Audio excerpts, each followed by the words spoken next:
these are my experiences from the front line. This is what I feel has worked, what works well, some things that don't work well, you know, from making mistakes and just through experiential. So I really wanted the word journey to be there because I believe that when you're leading teams, there's not an end point to it. It is a journey. And I don't think that we're always going to have all the answers. And I don't believe that we're always going to get it right. So this is certainly not what this talk is about. This is not about me giving you all these tools that you walk away and you're like forever the best leader of teams in the world. That's not what this is about. This is really trial and error, as I said. I've got some tips and tricks that I've learned along the way, and I think that's going to be really beneficial for you. So the journey is a really important part to that. I had to have the word leading in that title. Leadership is so incredibly important when you are leading your teams, and we'll talk about leadership. And I had to have the words high performance in the title because at the end of the day, you're here, you lead teams, and the objective is to get them to a higher performance. Would I be correct there? Mm-hmm. Yeah. So hopefully, throughout the next 45 minutes, I'm going to be able to give you some sort of strategies that's going to help you to do that. Does that sound cool? Yeah. Cool. Awesome. So my learning promise for you today, and I have a learning promise. I've got an education background, so I like to start with a learning promise.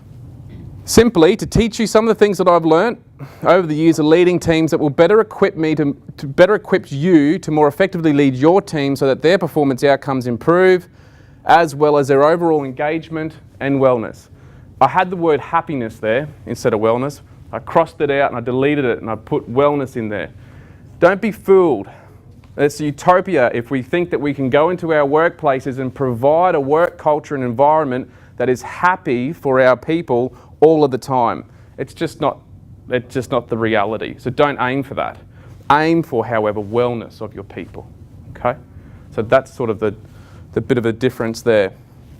Okay, so at this point, I want you to take a blank piece of paper and I want you to rule a cross. Line down the middle, line straight across the horizontal. And I want you to take this fairly seriously.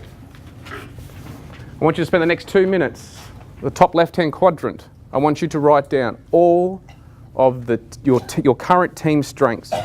And I want you to be honest. I'm not going to ask you to share. This is your own personal stuff. What is so powerful about your team?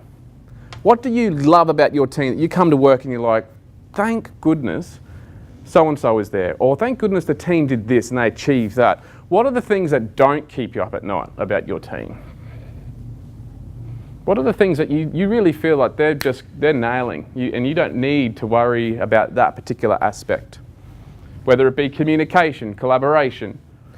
As I said, I can't do this session without talking about leadership first. I'll briefly just touch on it. I'm not going to spend a lot of time on this because I want to give you some more sort of skills and knowledge and tips and tricks in terms of actually leading those teams. We can't talk about leading teams without talking about leadership and effective leadership. It's a very easy equation. Great leader equal great team. Okay. And don't be so hard on yourself at the moment if you're thinking to yourself, I wonder if I'm a great leader. It doesn't take much to be a great leader. It doesn't actually take much to be a leader. It doesn't take much further on to be a great leader. Okay. And as I said, it's a journey, and I don't have all the answers, and neither do you. But as long as we're willing to learn constantly and challenge ourselves. Let's have a look at some of the great leaders that led teams that changed history forever. Nelson Mandela. Now, these are sort of the people that we can aspire to be. Okay. Nelson Mandela led the apartheid in South Africa. Julius Caesar, considered one of the greatest military commanders of all time. Martin Luther King, he led the African American civil rights. Winston Churchill, he led the Allied coalition to win victory in World War II. Alexander the Great conquered the world. Fidel Castro led the revolution in Cuba. Jesus Christ, the leader of Christianity, 2.3 billion followers. The three main things the three main traits out of all those guys and out of you guys and the leaders that you've been involved in, had, dealings with, three main things that great leadership boils down to. And I said it's not hard. One, you've got to have followers. Two, you've got to have influence over those followers. This is not hard. And three, you've got to have those followers to be able to achieve the desired result that you want. That's it. That's all it comes down to. So when I said before, don't be hard on yourself, because you're probably all great leaders right now. You can just be greater. And I hope maybe that's what will come from this. Can I just say you need one up there? Yeah. Oh, I beg your pardon. I was going to say they're all male. You're right. Number 4. I had Mother Teresa up there, and she's a fantastic, leader. But what I wanted to do was associate the leader to a team. So she kind of led her own sort of team. But I take your point. Thank you. Okay, so that's leadership. Now, if you've done any leadership training or education, you would know that there are hundreds of leadership styles and preferences out there. That's just a few, okay? And you may know what some of your leadership preferences are. Some of these have been published by the Harvard Business Review, Myers-Briggs, DISC, Kurt Lewis. If you don't know what your leadership preferences are, I strongly suggest that you go and spend a little bit of money. There is some free tests, but spend a little bit of money and get a really great understanding of what your leadership preference is and what your styles are. Now, there's not one size that fits all in terms of leading teams, so I want to be very clear. Okay, a great leader will know which styles to shift between depending upon the situation and the environment. Okay. So that being said, today's session, in terms of what I believe to be, in my experience, the most fundamental driver of high-performing teams to be the creation of trust, there's one style on that board that is head and shoulders above all the rest. Okay? And I'll explain. See if you can see it. Or see if you think that you can see it. Don't yell it out.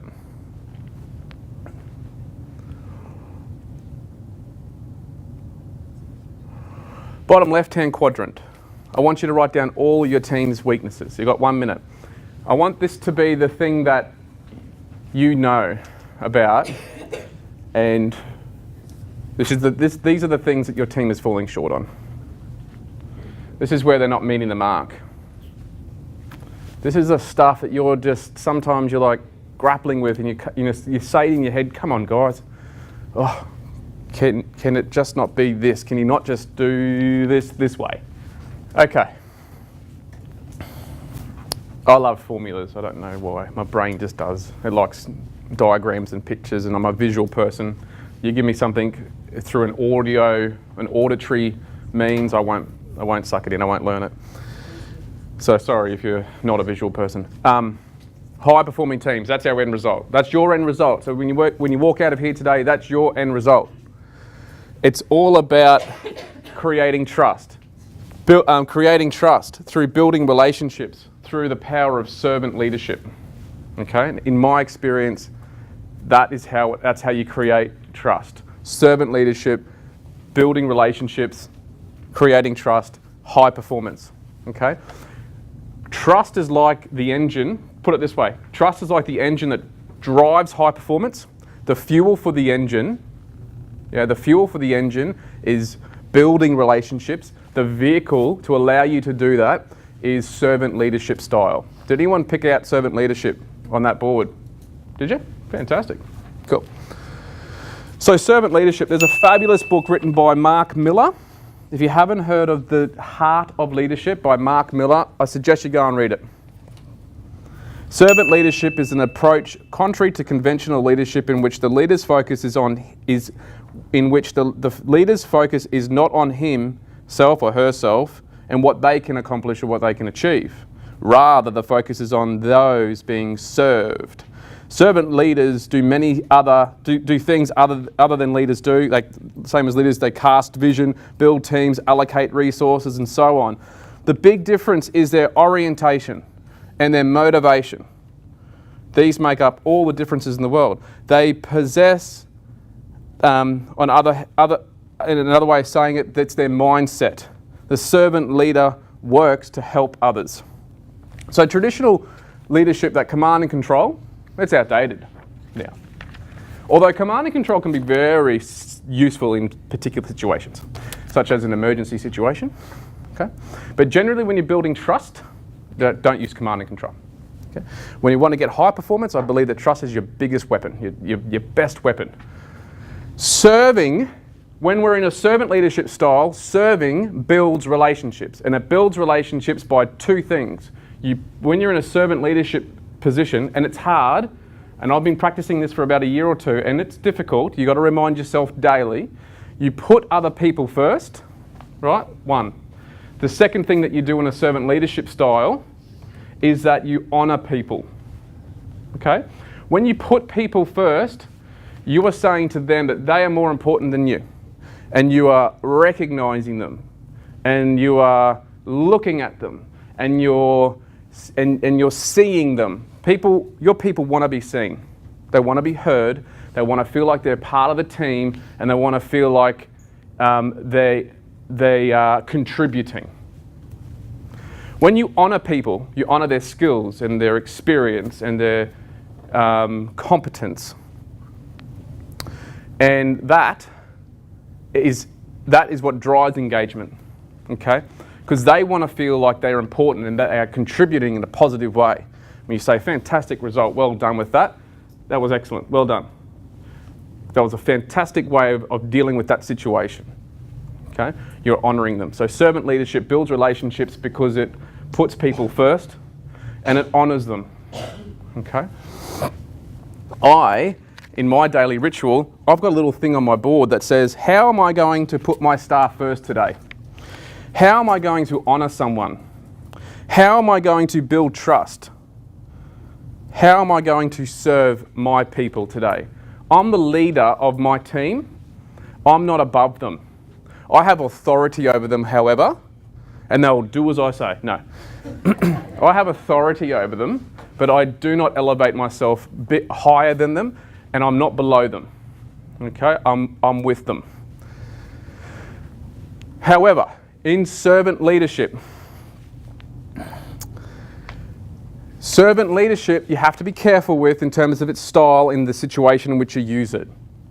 Okay?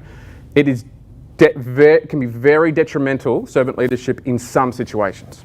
You're not going to run into a room with a patient who's had a cardiac arrest and you're the MET leader or coordinator, and you're not going to say to your team, hey guys, how can I better serve you today?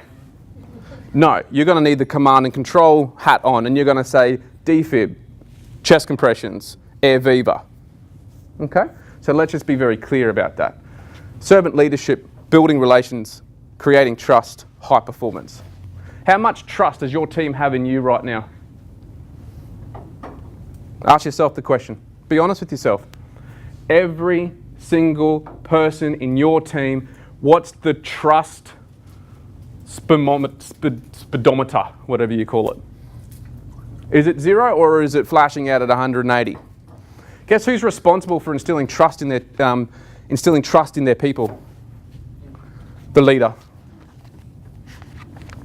The leader. Let me give you some tips on how to be relational. Let's eat cake. Another fantastic book. You've got to get it. You've got to get this book. It's called Rare Leadership, R-A-R-E. R-A-R-E. And it's written by Marcus Warner and Jim Wilder. It's the latest in neuroscience leadership. Latest is in 2017. Okay? Who was the Who was the second? Jim. W-I-L. Marcus Warner. Yeah, and Jim. Jim Wilder. W-I-L-D-E-R. They talk about leadership, the neuroscience behind it. You guys who love the brain stuff would love it. It's fabulous, fantastic stuff. What this thing up here is just capable of, it's ridiculous. Anyway, they say that this is the road to building relationships which instills trust. CAKE, C-A-K-E, curiosity, appreciation, kindness, and envelopes conversations. I try to tie this in. Again, I've got a diagram on my wall. I've got a massive big lead. If you ever come to my office at St. Vincent's over at Kangaroo Point, you'll see that I've got a massive big leadership wall. And it's got all these little points on it. I'm a visual person, so I need that stuff to get me in the right zone. I've got a big cake. Curiosity. When you're curious, when you're curious with one of your team members, that their relational circuit in their brain switches on, and they think to themselves, oh, I'm important enough for you to say to me, hey, I'm curious about that. That sounds very, very interesting. I'm looking into you, and I'm curious as to the person that you are. I'm seeing you. I'm validating you as a person. I'm genuinely interested in you. Who's ever been in a meeting? Who's ever gone to their boss's office and you've sat down at the desk and your boss is on the computer and you're here and they're smashing away at something and you're having a conversation? How did your relational circuit go? How did you feel relationally? How did you feel connected to your boss then? Did you feel like you were being valued? Have you ever been in a conversation with someone at a cafe and the phone rings, they pick it up mid-conversation and they start talking like this is more important than that? Who's been in a conversation, it's teenage children, whoever's got them, and they pick up their phone mid-conversation, they're playing on Facebook? Curiosity. Be aware of it. It's powerful. It's really powerful. Appreciation. Appreciation. When you appreciate someone, previously, when you appreciate someone, you're really saying, I really value you. I greatly appreciate your contribution to this organisation and for what you're doing. Now, I don't want you to go over the top with this stuff. This is not utopia. I don't want you to say, hey, thanks for turning up on time today for work. I really appreciate what you've done. No, there's certain things that people need to do, right? That they're part of employment. But this is the extra mile stuff. Appreciate your team members. Appreciate them. Kindness. Kindness is about shared joy. How are you sharing joy within your workplace? Are you buying random cups of coffee for your team and just saying, hey, here you go? I walked into a team and it was fairly troubled. I bought some coffee one day and they didn't know what was going on.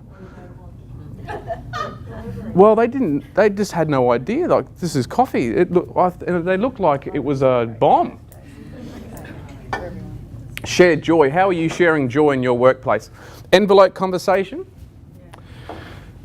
This is a really good one too. So this is about not breaking the relational circuits. So this is when you have to give feedback, and the feedback's maybe not so good. The constructive feedback stuff, the issues, the problems. Start off. It's an envelope. It's a sandwich. The issues in the middle.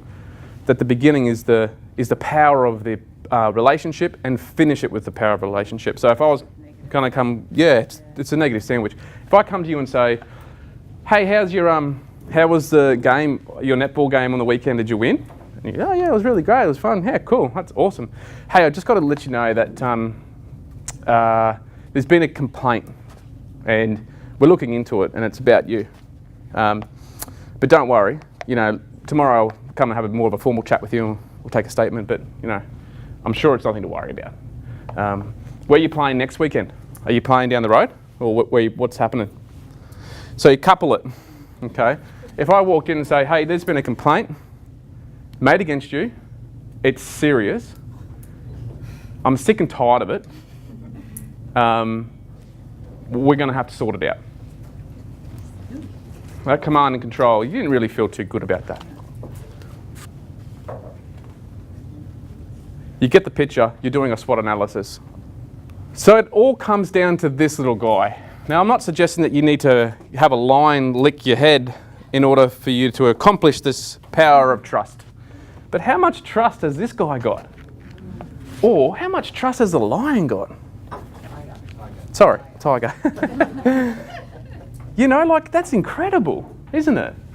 How come he's not eating his face? And how come that guy's not, that tiger is not running away because of fear of a bullet or a spear? Yeah? So what has happened here? Well, psychologically, it's a very hard thing to understand trust.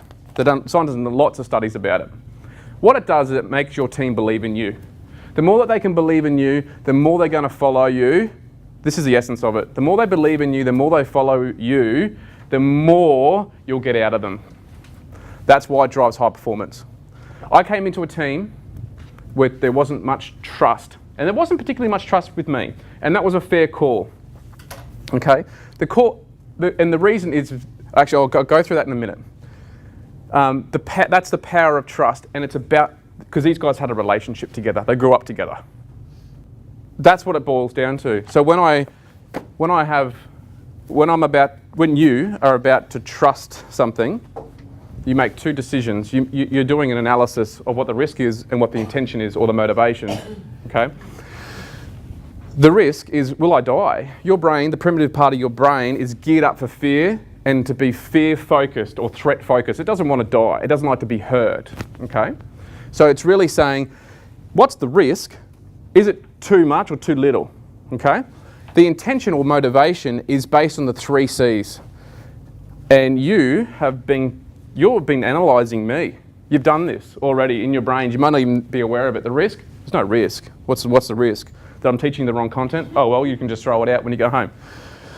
The intention, however, there's 3 C's which you have been analysing me, and I've been analysing you. 3 C's: character, competence, and chemistry. I hire and fire on those 3 things. I will always put character above competence. You can get taught and learnt anything. And the chemistry, the way that you fit into the team, so very important. Character, competence, and chemistry. Who drove to work this morning? To this education session. Did you drive on a road? Did you drive on a road that had lines that separated you from the oncoming cars? Were you ever fearful that one of those strangers in that car that was coming this way was going to smash into you? Did you ever have that thought? Okay, that's interesting. Because the risk is massive. You die.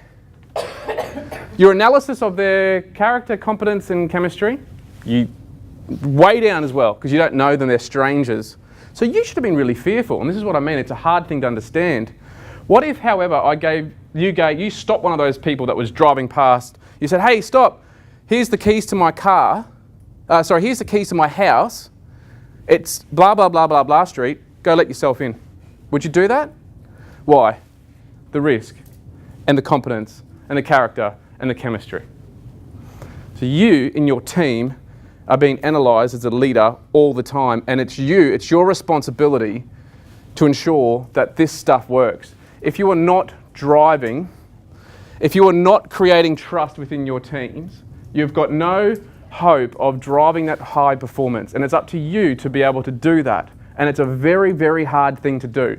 But let me tell you, my experience is that if you build relationships through a servant leadership style, you're on the right track.